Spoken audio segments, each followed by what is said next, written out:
பெற்றோர்கள் தங்கள் பிள்ளைகளிடம் சொல்ல வேண்டும், உன் வாழ்க்கையில் தைரியமாக இரு. நீ எவ்வளவு மென்மையாக இருப்பாயோ அவ்வளவு அதிகம் பிறர் உன்னை தொந்தரவு செய்வார்கள். ஆனால் தைரியமாக இருப்பது என்றால் என்ன? இந்த 6 அம்சங்களை நினைவில் கொள். முதலில், நீ எதற்கெல்லாம் அதிகம் பயப்படுகிறாயோ அவ்வளவு அதிகம் உன்னை கெடுக்கும் மனிதர்கள் உன்னிடம் வந்து சேர்வார்கள். ஆனால் எந்த விதத்திலும் அஞ்சாதவனாக இருந்தால் யாரும் உன்னை தொட துணிய மாட்டார்கள். இரண்டாவது, உன்னுடன் பழகும் மனிதர்கள் நீ எங்கே போறாய், என்ன செய்கிறாய் என்று கேட்டால் அப்பாவியாக எல்லா விவரங்களையும் சொன்னுவிடாதே. எனக்கு ஒரு வேலை இருக்கிறது என்ற எளிய பதில் போதும். உன் வாழ்க்கையின் உள்ளுணர்வுகளை எல்லாரும் ஆராய அனுமதிக்காதே.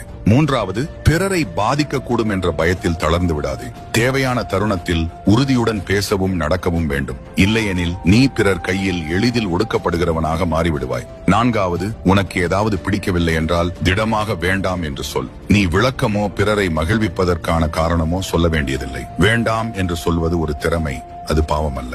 ஐந்தாவது, எல்லாவற்றிற்கும் சம்மதிக்கும் மனிதனாக இருக்காதே. உன்னிடம் சிறிது கூர்மையும் உறுதியும் இருக்க வேண்டும். இல்லையெனில் எல்லோரும் உன்னை எளிதில் மிதித்து விடலாம் என்று எண்ணுவார்கள். நீ எவ்வளவு மென்மையாக இருப்பாயோ அதைவிட அதிகமாக பிறர் உன்னை பயன்படுத்த முயல்வார்கள். ஆறாவது, எப்போதும் பிறரை மகிழ்விப்பவனாக இருக்காதே. எப்போதும் பிறருக்காக தாழ்ந்து கொடுத்துக் கொண்டே இருந்தால் மரியாதை கிடைக்காது. மாறாக உன்னை பயன்படுத்தி பின்னால் நையாண்டி செய்வார்கள். சிறிது கடினமாக இரு, அப்பொழுதுதான் மக்கள் உன்னை உண்மையாக மதிப்பார்கள். இந்த வார்த்தைகளை நீ உன் பிள்ளைகளிடம் சொன்னதுண்டா? பிள்ளை